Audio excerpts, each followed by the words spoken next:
Hello and thank you for watching my video. Today we are going to be looking at a guide for Raid Wing 2, and the first boss is a sloth called Slothasor. So there are a lot of different mechanics in here. This is quite a tricky boss, so we've got a lot to go through, and I'm going to take you through it step by step, looking at all the different mechanics and to show you and give you a better idea of what's coming up.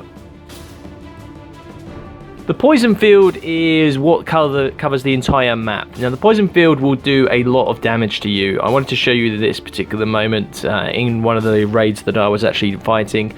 It does around 3,000 damage. Now that damage can be negated by certain factors, but I want you to keep an eye on my damage, how much damage I'm going to be taking, because you will notice differences. So right now the poison field's come over. You saw there I took around 3,000 damage. We've taken 2,830 damage right there.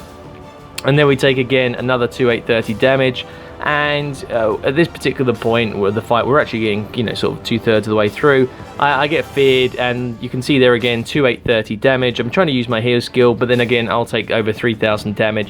And so getting in that poison field is a big no-no. It will kill you pretty damn quick.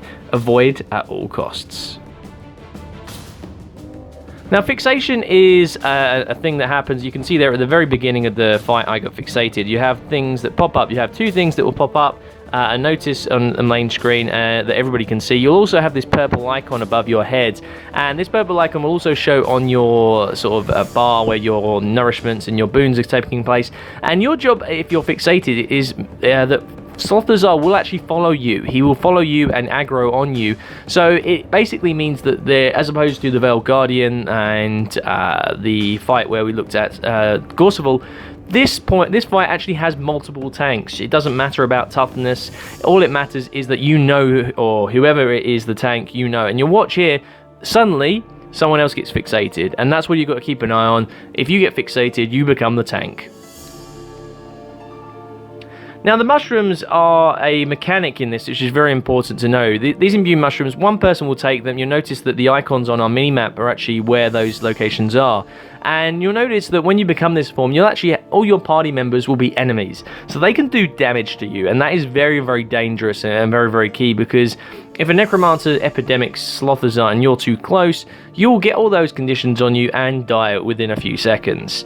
The mushrooms actually, the transformation lasts for around 45 seconds, but there's a 3-minute cooldown. There's 4 locations where they spawn, and there's around 50 seconds between spawn times. And they generally spawn in the anti-clockwise formation.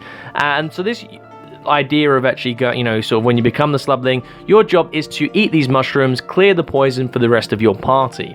And the manner in which you can do this varies on your particular strategy and how you want to go around and pulling Slothasor, but you can come out of your transformation early and get back into the fight. Volatile poison is something that will appear above your head by a green skull, and I wanted to show you this because I didn't actually get this on myself for this particular video, but you'll notice in the top left corner the big red field is actually expanding, and that's what happens with volatile poison. If you get that, you have to use your special action key to drop that. Very important, if you do get downed, you will automatically drop that wherever you're downed, which can really cause a party wipe. And in another case here, you can see the guy with the green skull, he dropped the poison using his special action key, and what happens is that you can see that field expanding, but look at the rest of the map. There are examples of fields that are actually expanding, and they will cause you a lot of damage, the same amount as a normal poison field will do. So it's very important to move it as far away to the side to drop that. So Slothazor's Tantrum attack is one of his key mechanics, and this is something where he puts AoE circles on you. It's simply a 2-second dodge. Make sure you dodge out of that, otherwise you will get knocked down and suffer heavy damage. It's one of his key mechanics, so please be aware to make sure you dodge after 2 seconds and not straight away.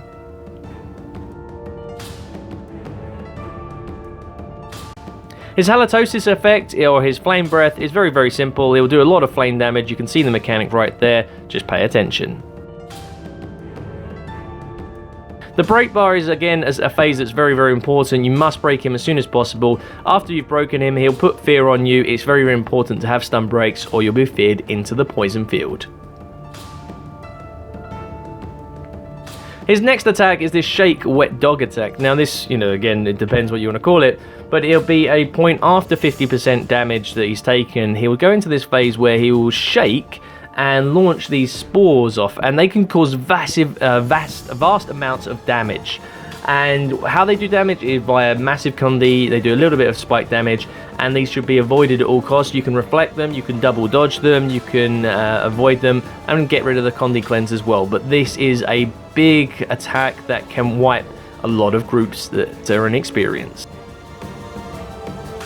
Slings. Now these are something towards, something you do have to think about. You'll notice that we've got the reflex going up here. Slings do a lot of damage to you, and you must have reflex. You can see their reflex, and a Mesmer can actually do a pull attack, and you can inflict a lot of damage by them by actually attacking Slothasor and Slings at the same time. But these Slings must be kept under control. Too many, they will wipe your party very, very quickly. So this has been the mechanics for Slothasor. I hope you've learned something from this. Maybe you didn't realize beforehand. Please leave any comments if you're unsure about anything in the description below. I'll happily try and give some feedback for that. But thanks very much for watching my video. I hope you keep watching. We'll cover the rest of Wing 2 throughout the week, and I'll see you on the next one. Raids, PvP, legendary weapons, how to make gold in Guild Wars 2, and Maikai Talk. Please use these links below to help support my channel, and I'll keep producing content you enjoy.